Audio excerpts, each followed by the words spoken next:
You see, Mark, surfing's not so difficult.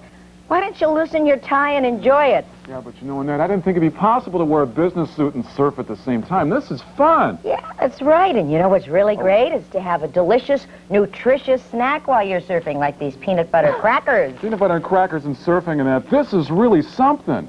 You know what's really something? All Milwaukee is talking about us.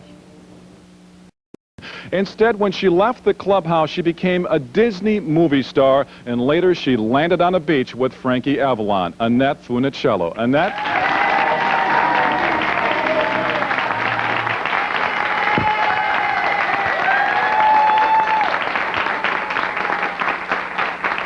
Oh, it's just wonderful to have all of you with us today. What a special day for Milwaukee's Talk. Isn't it great having them in our studio today? Yeah, let's make them feel welcome. You know, one of the first questions I want to ask you is, can you remember the day that you folks all tried out for the characters you went on to portray? Did they have you read lines? Did you just come in and speak with the producer? Ken, how did you try out for the part of Eddie Haskell? Oh, personally, it wasn't just a day. It was a series of interviews that lasted probably over a period of 2 months. It starts off as referred to as a cattle call. Everybody in town is there and they eliminate, and you're called back and maybe you read, and it's quite a process, actually. So they had you guessing all the time whether you'd get the part or not, huh? Oh, yeah. Do you remember a couple of guys that you thought at the time might be pretty stiff competition? Anybody come to mind? I mean, was it down the wire? Not at this point. I can remember other times in other shows, but not for Beaver, no. Yeah. Stan, what about your part? How many guys were competing for the role of Chip? I would imagine quite a few. Would have been a real cattle call in the beginning, and then they pare it down, and finally they have callbacks and callbacks and callbacks, and it ends up that it's usually between 2 or 3 people, and I just happen to be the fortunate one. But interesting. Yeah. You know, we were saying other people who were up for a part on the show. One of the original sons on our show would have been Ryan O'Neal. Wow. Yeah. Wow. She just said, wow, that is a wow, isn't it? Yeah, because he's got, well, he's still a big star, but that's really something. It's amazing. You wonder what he would wound up doing if he would have gotten the part as Chip. Yes. Well, it's funny because at the time they had hired him, the producers felt they had a change of heart, said they didn't think he could do comedy, so. You know, Mark, Ryan's very first job was on a Beaver show. Okay, now what role did he play? He played the brother of a date that Wally had, a blind date. Oh, wow. That's interesting. Annette, was it a cattle call for the Musketeers? Well, they had it scheduled pretty well because there were 10,000 that they had interviewed. 10,000? Yes. That's larger than a college campus. Yes. And it was frightening because there was this long panel, this board, and I remember Walt Disney was sitting right in the middle, and Jimmy Dodd and Roy were on either side of him, and then some other people that I didn't even know at the time. I was called back 3 times. But of course, they went on for so long, the auditions, never dreaming that you'd get a call back. And funny enough, I was the last Musketeer to be chosen. Wow, you were number 10,000? No, I was number 24. I was last There were one to be chosen. 24 Was it? Did you audition I for that? auditioned for the Musketeers. I remember my auditions. I sang Swanee River. Did you really? Probably why I didn't get it. I think you could give us a little taste of Swanee River now. We'd love I don't to think hear so, it. unless you want everybody to turn their channel. It's been a while. Annette, was it between you and 2 or 3 other girls? What did they ever tell you? I don't know. And to stand there and to face Mr. Disney. Yes, and of course, I was scared to death, and he had me dance. And then I went backstage. I got out of my little tap shoes and little outfit, and then I put on ballet shoes and did that. And then he said, "Will you sing for us?" And I said, "I'm sorry, I don't sing." your dad is in the audience. Where's Joseph? Yes, Joseph, right where here. are you? There he is, my dad, Joe. Joseph Funicello.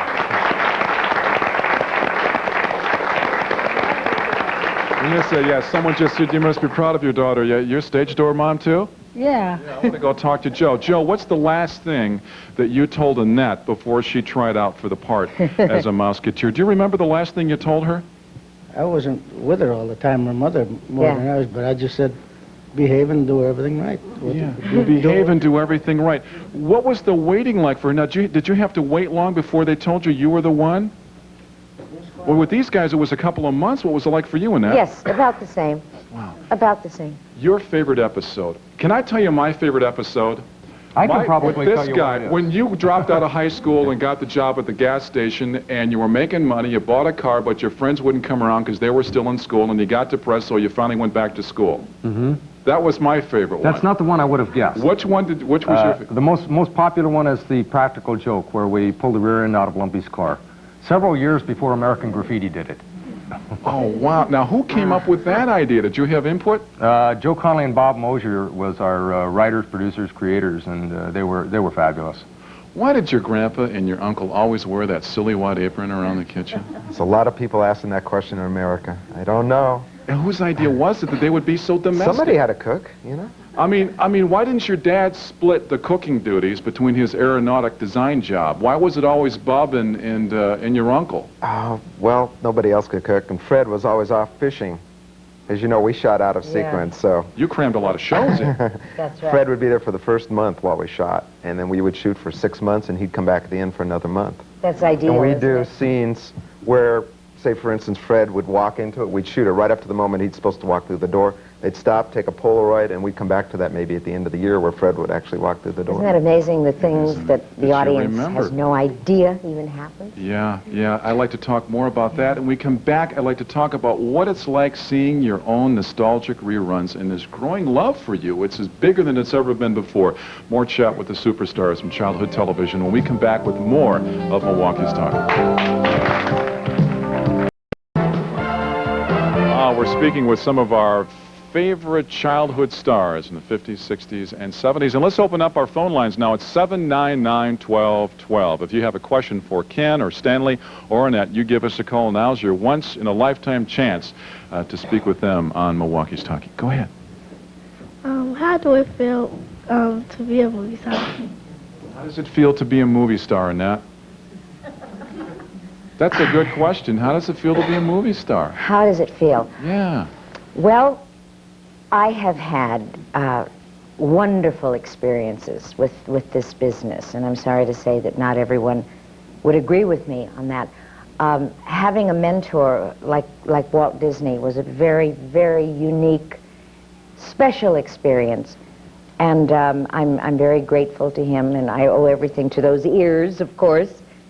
And my years in the business have been terrific. The only thing is the lack of privacy, I would say. Because wherever you go, there's always people tapping you on the shoulder and wanting autographs, which is lovely.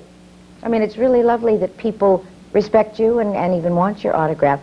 It's just that there's no time with my children alone or now, how my much, family life. How much do you feel compelled to give back? We have a right to enjoy the character you played, but do we have a right to invade your privacy? I mean, when does a performer say, I don't have to answer this question, or I don't have to do this because that's stepping out of what I really used to do? Well, you know how I really feel? I have never refused an autograph, to my knowledge, unless they've just whisked me away for some reason. But there will be a day when people don't ask for autographs anymore. And that's what's going to make the difference. You know? I don't see that day ever coming, in that. Do you? Well, of We're always going course. to want her autograph. Yeah, go right ahead. I just want to know, do movie stars get everything they want? Do movie stars get everything they want, Ken? To what? Do movie stars get everything they want? I mean, are all their Absolutely demands not. met? No. Well, this young man may want to be an actor. What can you tell him about that? I wanted Sally Field, and I didn't get that. Did Eddie Haskell want Sally Field, or I did love Ken her. Osmond? Did you ever have a chance to act with her? I've never even met her, no. Never even met her. Okay. Yeah. If your roles were portrayed today, for example, would Eddie Haskell, because the shows of today are talking about or reflecting some of the problems of our day, would Eddie Haskell have a drinking problem? Would Eddie Haskell leave high school and never come back? What kinds of things? We've done 105 episodes of us grown up in Mayfield. But I mean, if it were Eddie Haskell growing up in the 90s, would he get into as a child in the 90s? Yeah, would he get into a lot more trouble? I don't know. Mayfield is pretty protected. Mayfield hasn't got the major problems of the metropolis. They've briefly touched on alcohol problem. I don't believe drugs have ever even been mentioned in the show. We have the lowest crime rate in the United States. Mayfield's a pretty nice place. Okay. What about your town? If you were growing up in your television town in the 90s, would Chip be Well, actually, on My Three shoplifting? Sons, we grew up in two different towns. Originally, we lived in Bryant Park, which was the mythical Midwestern town, and everything was perfect there. We moved to North Hollywood, so I'd imagine it'd been pretty crazy there. I don't know. But for the sake of America, there's a real fine line, I think, as to what you can show and the types of problems that realistically you can deal with on TV. I'd like to share some photographs from your marvelous work, and Annette, this one will bring back memories, of course. I think we have one of you. Now, how old were you then? How old were you then? 12. 12 years I was 12 when I old. started the show. Yes, we did 3 years of original shows, and then they went right into repeats. Yeah, 12 years old. Yeah. What did you want out of acting? What were your dreams then? Were you thinking beyond the Mouseketeers? Never, never. First of all, we had no idea of the impact of the show or what was going to happen with it at all. We were brothers and sisters and having a great time. It was like being raised in Disneyland every day. Who ever dreamed that it would still go on? And a lot of the Mouseketeers, the original Mouseketeers, are working today. They're doing things at the Hollywood Bowl and various stage shows, and they're still very much in demand. I've been waiting to ask this question for 30 years. Did you and Lonnie really have something going on backstage? Yeah, we had a crush on each other. You did? That was my first boyfriend. Did he like you more than you liked him? I don't know. We fought a lot. How did Mr. Disney handle those little childhood romances?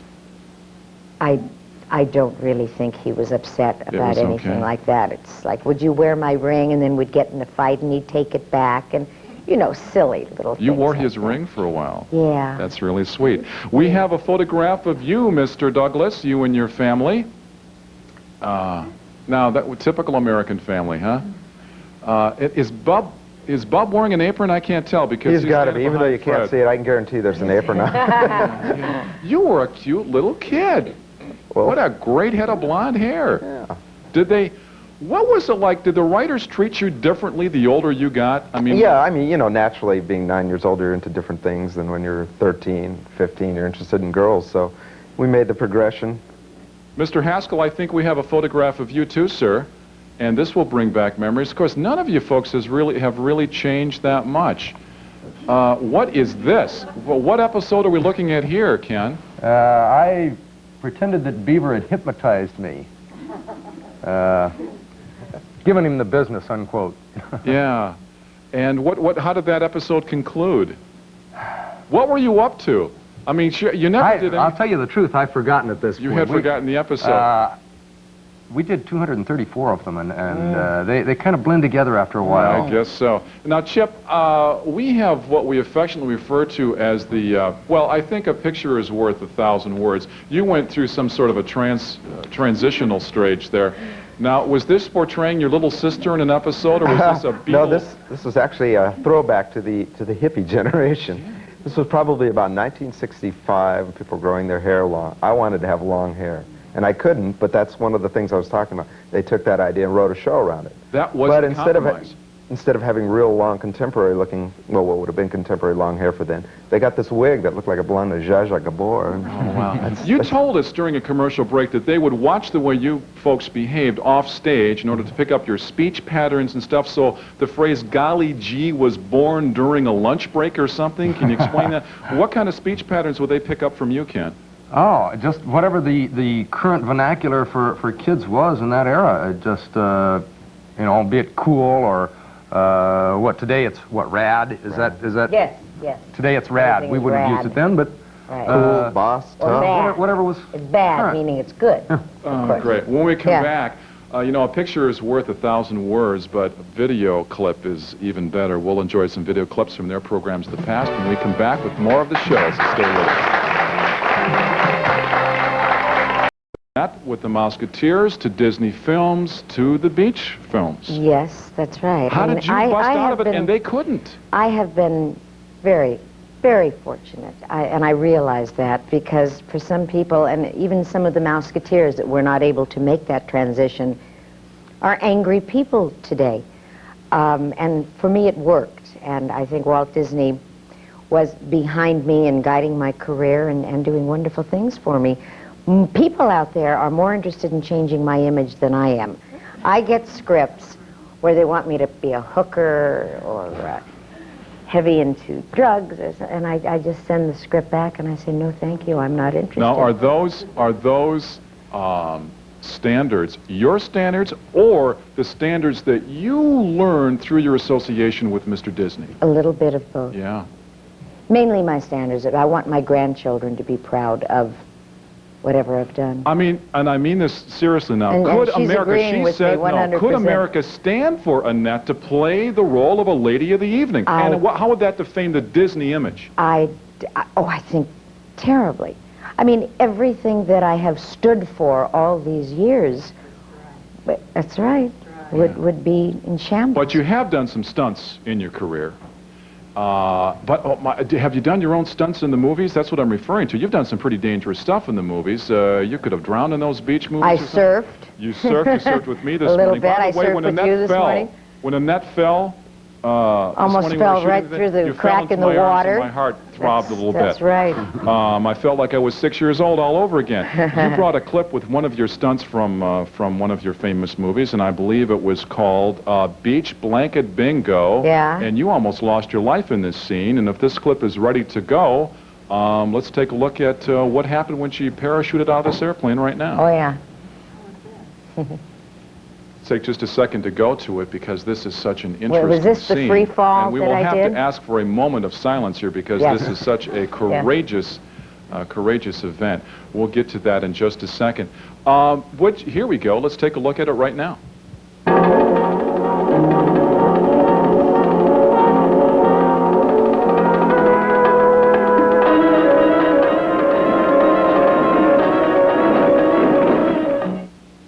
That was pretty courageous. That exciting? So I ask you, did Annette do her own stunts? You know something? I dove right into the mattress. Right on the floor, they had a big mattress where I jumped about this far down. Of course, they had the stunt person doing the parachute work. But now were you suspended with some ropes or something there for that Of course, close-up? wires. I was on wires. And then when I had to jump, it truly was no more than 6 feet, into a mattress. Dangerous work. Just like Peter Pan. Very dangerous. Just like Peter Pan. But now you're working for a competitor peanut company. No. Competitor peanut company? Yeah, Peter Pan, she probably used the same wires you used in that scene, but now you're working for Skippy. Oh, yes. Yeah. Was that Peter Pan that I held up? I don't know. I wonder. Oh, no. No, it wasn't. No, it wasn't. It was No, your company. I It hope was your it was company. Skippy. You did some pretty courageous stuff with My Three Sons. And Well, I worked with Tramp. That was pretty courageous. Tramp. Was he a friendly dog? He was real friendly. He was totally uncontrollable, though. We'd do scenes, and you'd be doing it, and all of a sudden he would just bolt. So it He'd be was out of the improv. scene, and everybody'd be chasing him around. It was improv. Yeah, a lot of times. Yeah. He'd be doing a scene, it'd be going fine, he'd lift his leg and take it. Stand. Children and animals. Children and right? animals. Is that why Bob wore the apron? We don't know. I think he wore it because he didn't have pants. It's just an apron. Okay, cutbacks in Hollywood, Kinda even Quirky then. Pig, you know? Okay, well, you brought a clip from one of your courageous episodes here, too, from My Three Sons. And if we have that clip available in the next second or so, maybe we can go to it right now.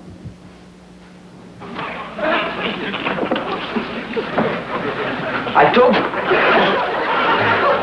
You can't do that to my brother.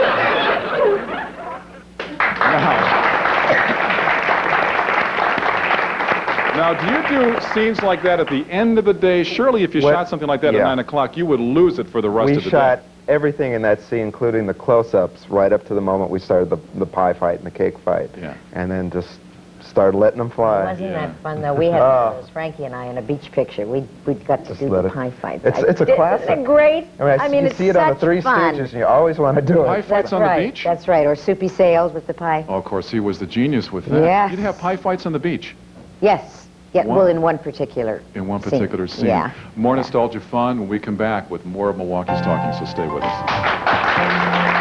They really are fun. What a lovely picture. Did you see your wedding picture? They just showed your lovely wedding picture. Oh, I know. I wasn't looking at So that. there's a real life and there's a How do you combine your private life with your professional career? I know you love being a parent. You really love being a I parent. do. Oh, I do. You know, I always knew that once I started raising children that everything would be secondary. I mean, it was always my priority. I love being with my children. I gave up the business for 3 or 4 years after each child. And I could have been forgotten. I probably should have been forgotten in the business, but they remembered my name. I guess Funicello is kind of hard to forget, huh? It's a great name. It is a great name. Yay, Yeah, there you go. I'd like Right. you to help me welcome an old friend to Milwaukee's talking, Gino Solomon, a Milwaukee businessman. And Gino is also the founder of a company in Milwaukee which puts together nostalgic reunions. Rerun Reunions is the name of your company, putting together stars and their fans.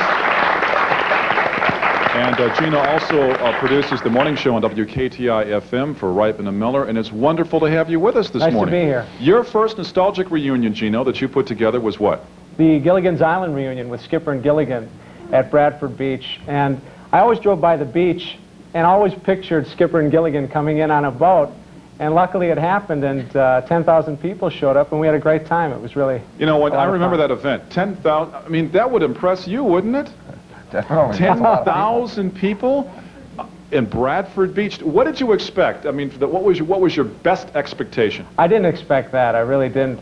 I thought we'd get a group of maybe 500, 600 people and just have fun. We had a beach band, a la your movies. And I thought we'd just have that amount of people. It would last a couple hours, but the crowd stayed down there. It was bumper-to-bumper traffic at Bradford Beach. And that's when the light went off saying, hey, this could work in the future. Now, what'd you do? Just pick up the phone and call Gilligan and Skipper and Mary Ann and the professor, too? I'm I going to just get did carried Skipper away and here. Gilligan. No, we didn't do the whole cast, but that's what I did. Call the agent, and you know, they'd done things like this before, but the wire services picked the story up. And what we did then, got calls from around the country saying, how do you do this? We'd like to do this type of event.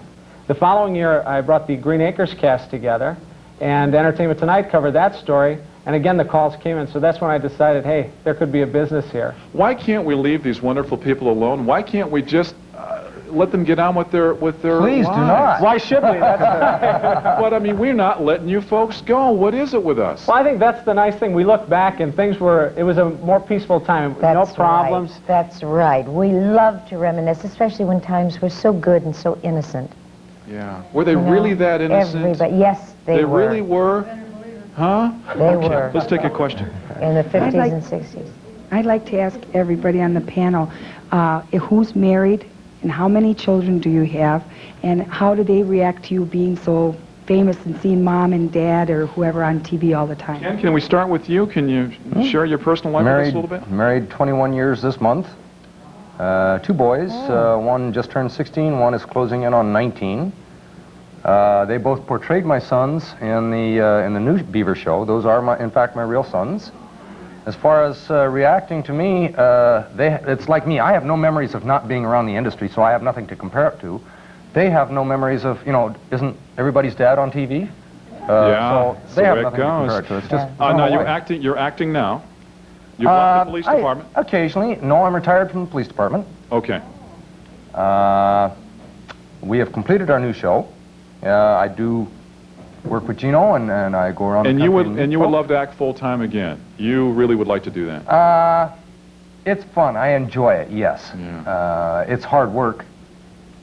Fortunately, your season doesn't run all year round, so you get a respite. But it is hard work when you're working. Yeah. Stanley, you're directing, producing now, sir, right? Yeah, I've been writing and directing and producing, primarily writing and directing. Okay. What kinds of what kinds CBS type shows. We just did a show in Washington D.C. It's a crime prevention show. Commercials, whatever comes up. I'm a freelancer. So. Is it more fun doing that behind camera, or is it? For me, more it is. You know, the hard part about acting, and finally, I guess, took its toll having been on a show for 12 years. It's not so much the acting. I do love that. It's the waiting in between. And when you do something for 12 years, and I just, I guess, put myself in gear with my own personality. Yeah. I like doing things. And Annette, you're still acting? You're still acting? You're a spokeswoman for various companies, and you're still acting? Yes, and also I'm part owner right now of an Italian sauce company, and we are distributing the sauce for Sinatra. He's come out with his own label. And also I'm doing a series of concert dates with Frankie Avalon. Oh, that's wonderful. Throughout the United States. That's terrific. Why was he such a good kisser? Huh? Why was he such a good kisser? He's Italian. How many children, Annette, do you have? And how many children do you have, and what are their ages now? I have 3 children. My daughter Gina is 24, my son Jackie is 20, and my baby Jason is 15. Oh, your last one. Your Yeah. last one. Let's take a question. Yeah. Yes, Annette, did you have a special relationship with Walt Disney since you were only 12 years old? And was he on the set with you most of the time when you were taping? Yes, the relationship was very special, especially after the Mickey Mouse Club was no longer. I remained under contract, and that's when I got to know him, and I considered him like a second father. Yeah, let's take a question over here from this little girl. Go ahead. The movie you had out on Super 18 with Was it a beach movie? Yeah. What do you want to ask Annette about that movie? When you fell in love with that other man, with that man you was with, was that true? Did you really fall in love with that man you were with in the movie? That one beach? Are I you think she's talking about the Frankie. last one, Back to the Beach? Yeah. Well, you know, there's always another guy that I try to make Frankie jealous from. And that's just kind of the little thing that we have going back and forth. No, I didn't really fall in love with him. I love Frankie Avalon. You continue to be great friends, though. Yes, we are. Was there chemistry from the outset between the two of you? I mean, professional chemistry. Was it there, or did you have to work on it? Yes, no, it was there. Frankie and I actually had met long before we ever did a beach picture. He is godfather to my first child, and we've just remained very, very close. And there is a special chemistry. I think that's why the beach pictures worked. Okay, we're having lots of fun on the show this morning. Let's take a break, and we'll be right back with more stars of past and of today. It's like yesterday. There's no way I could fill Frankie's shoes, but if I were Frankie on the beach and I was jealous because you were looking at another guy, Annette, how would you respond on the beach movie? As I was always saying to him, this is it. I've had it. You always are trying to make me jealous. I'm going home. I never want to see you again. Isn't that great? Now, we have a clip. We have a clip of, we're not only enjoying how they're doing it now for us, but we have a clip from one of your favorite beach movies, Beach Blanket Bingo, one of my favorite movies, that series that you portrayed. Annette in, and most of the time you played Annette. I mean, you played yourself, right? Yes, my name was Dee Dee. But I mean, it was always Annette. It was always you. my character, right? If that clip is ready to go, maybe we can help us remember the way it used to be on Bradford Beach. I think, you think, I think, let's get together now. You know I love you. You know I love you.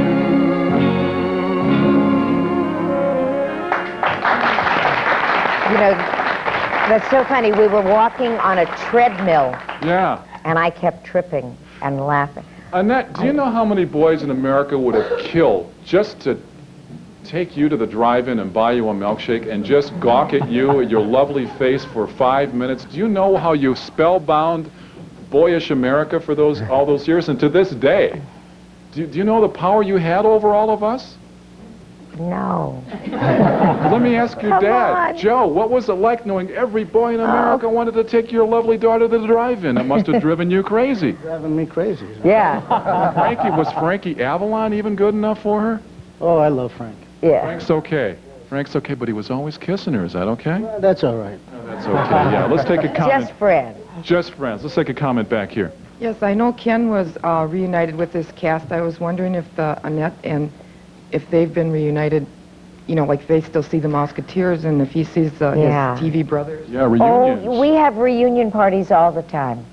We make sure that we don't lose contact. Okay, let's take a call from Christina from Milwaukee. Good morning, Christina. Good morning. Your question, go ahead. I wanted to ask Annette if she fed her kids Skippy peanut butter. If she gives them Skippy peanut butter? Yes. Yeah, do you always pack? My mother always sent peanut butter with me to lunch, to school for lunch. Do you always pack them peanut butter sandwiches? Always. What was the big fear? Always. We all love it, though. I mean, that's the honest-to-God truth. Why do moms always do that? Is because they're afraid that a bologna sandwich is going to spoil or something? Yes, or tuna in the summertime, of course. So But peanut butter and jelly is a good old standby. What does your mom pack you, Ben? Does she always pack you peanut butter? Yeah, she does. Yeah. What kind of sandwich do you really want to eat at school? That's what I wanted to eat at school anyway. I would... How What much does he program? want? Nothing he wants to eat at school anyway. Well, we won't explore that anyway because they work hard in the school. I would be remiss if I did not ask Gino to share his talent with us too. Gino does a great Floyd the Barber. And Gino, if you could you not only recruit the stars, but you also do some of the stars. Now, if you were filling in for Floyd in the barbershop because he called in sick some morning for an episode of Mayberry RFD, let me just ask you this. If you were getting our friends ready in the green room to come out here and perform, and if you were touching up their hair, how would Floyd the Barber do it? Let me say this first of all, that I used to work with this man, and he does the Floyd the Barber that is incredible. That together, that's how we became friends for our love for Floyd the Barber. But I think it would be something like this, because Floyd was paralyzed in the later years, so he never got up much, but he'd go, "Ooh, Annette, you have such nice hair. It's so nice and long." Isn't that good? He's great. Now, how would, if Floyd were trying to cut Eddie Haskell's hair a certain way and Eddie didn't want to have a crew cut, how would you engage him, Ken?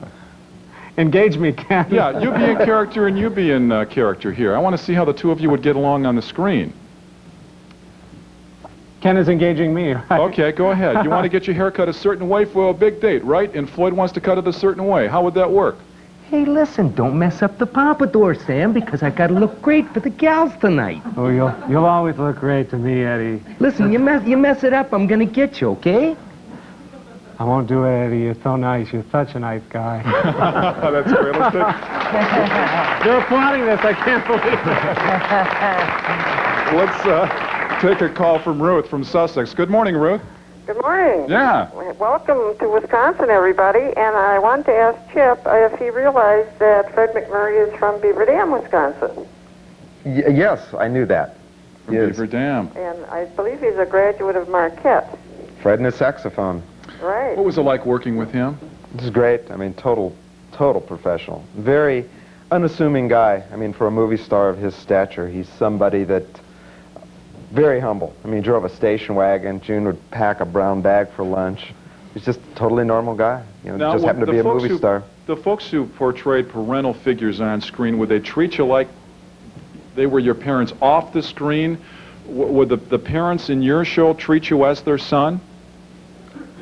Today, I call Barbara Mom. She is the sweetest person in the entire world. Back then, no, I think we were just people that worked together, friendly people. Everybody got along. I can't remember one word of animosity in the 6 years that we did the show from anybody, cast or crew. It was just a fun place to work. Were you and Tony Dow good friends? Buddies, yeah. We worked together, and we'd go outside and throw a few basketballs or, you know, kick around. Would you pull pranks together off? Yeah, we did that too. The biggest prank you pulled off the set during a break, what was it? Wow, I don't know.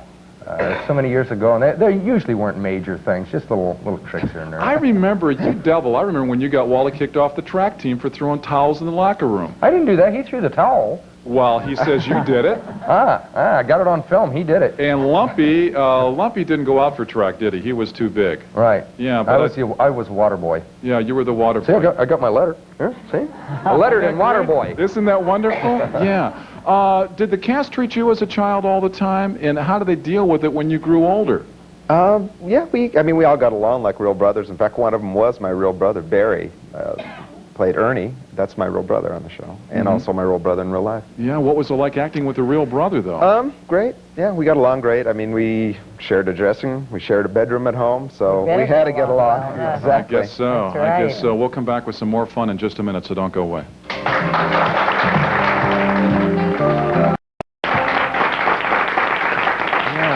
Mary Kay Rostek is with us on the show, and of course she's one of the organizers of one of Milwaukee's greatest parades, the City of Festivals Parade, and Annette is going to be a special guest in your parade this morning, tomorrow.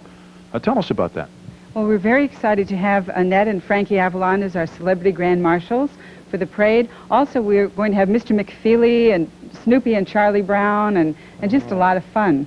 We have 1,300 member band and performing groups from France and Germany and Switzerland, so it's really an international event, as well as a lot of participation with the local ethnic groups and 9 drum and bugle like corps. 800 volunteers and 8,000 marchers, was it? Absolutely, yes. It's such a I mean, super that's parade. a big And this parade. was back in 1956. You were in town as a Mouseketeer. Yes. Yeah. Yes, I was. Can you remember what you did during that appearance? I don't remember, but I remember a gorgeous motor hotel that had just gone up called the Milwaukee Inn. I thought it was the most beautiful thing I've ever seen. I've And been now that's the asking Park about East. And it's wonderful. They used to land a helicopter on the top roof. They did for us as Yeah. Mouseketeers because we couldn't get in and out of the theater. They landed a helicopter and we Oh, went into wow. the... This is in 56. Isn't that amazing? Yeah, that's a It's not standing, is it? The Yes, Milwaukee it is. It's now Inn? the Park East. It's still a great hotel. My dad used to do a show in that hotel. Oh, I loved it. Yeah. I loved yeah, it. you have a... Go ahead. That's okay. Go ahead. Take your time. This is a lot of fun, isn't it? What do you want to ask the stars? Why? I can't think of his name right now. You talking about Eddie? What do you want to ask Eddie? Go ahead. Eddie, why did you always pick on Beaver? Why'd you always pick on Beaver, Eddie? Don't you ever pick on your buddies? It's fun. Huh? Yeah. Will America ever forgive you for picking on Beaver? I hope not. No? What? Yeah, go ahead. I'd like to know, did you grow up being obnoxious to other kids when you were growing up off stage, like you were on I don't think stage? so, actually. I think there's a little bit of Eddie in everybody. But I don't think there's any more in me than anybody else. Yeah, and there was a big one on your block. There's an Eddie Haskell on everybody's block. Oh, yeah. You remember him when you were growing up, you hated the guy? Well, who was the Eddie Haskell on your block? Probably me. Well, do kids still try to pick fights with you? Did they try to pick fights with you when you were just walking down the street because they thought you really were Eddie Haskell? I don't think so, really. I don't recall any particular incidents like that. Yeah. And now, would you do us a big favor? Would you close the show for us the way you did in the 50s? Oh, I would love to. Would you lead us I in a would little... love to. Okay. You want me to close it now? Yeah, do you think she'd do it for us? My favorite song. Now it's time to say goodbye to all our company. M-I-C, see you real soon. K-E-Y. Why? Because we like you. M-O-U-S-E. Have a nice weekend, everybody.